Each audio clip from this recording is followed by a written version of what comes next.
میرے پیارے آقا صلی اللہ علیہ وسلم کے پیارے دیواروں، جب انسان کسی چیز کی قدر نہیں کرتا تو اب وہ جو ہے تباہی کے دہانے پر پہنچ جاتا ہے۔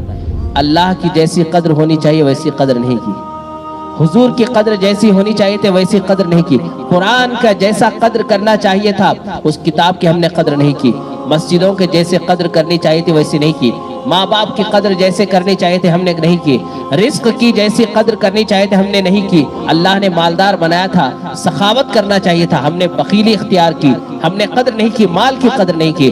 جوانی اللہ نے عطا فرمائی، اس جوانی کی قدر ہم نے نہیں کی۔ اللہ نے بینائی عطا کی، نگاہ دی، اچھی چیزیں دیکھنے کی بجائے گندی چیزیں ہم دیکھتے رہے، ہم نے نگاہوں کی قدر نہیں کی۔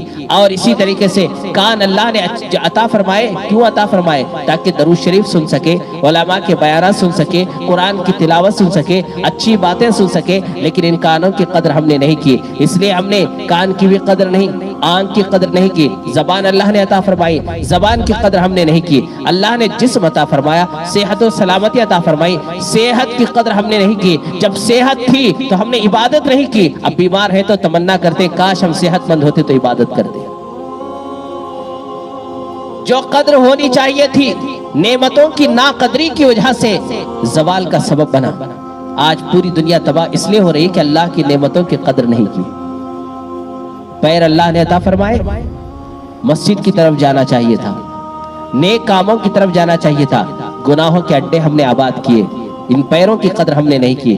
آج جب ساری چیزیں چھن رہی ہیں تو افسوس ہو رہا ہے، کاش ایسا ہوتا، کاش ویسا ہوتا۔ خدا کے لیے اپنے آپ کو بدل ڈالیے، اپنے آپ کے اندر تبدیلی لائیے۔ ان اللہ لا یغیر ما بقوم حتی یغیر ما بانفسہم، بے شک خدا اس قوم کی حالت کو نہیں بدلتا جو قوم اپنی حالت کو نہ بدلے۔ ہمیں اپنے آپ کو بدلنے کی ضرورت ہے۔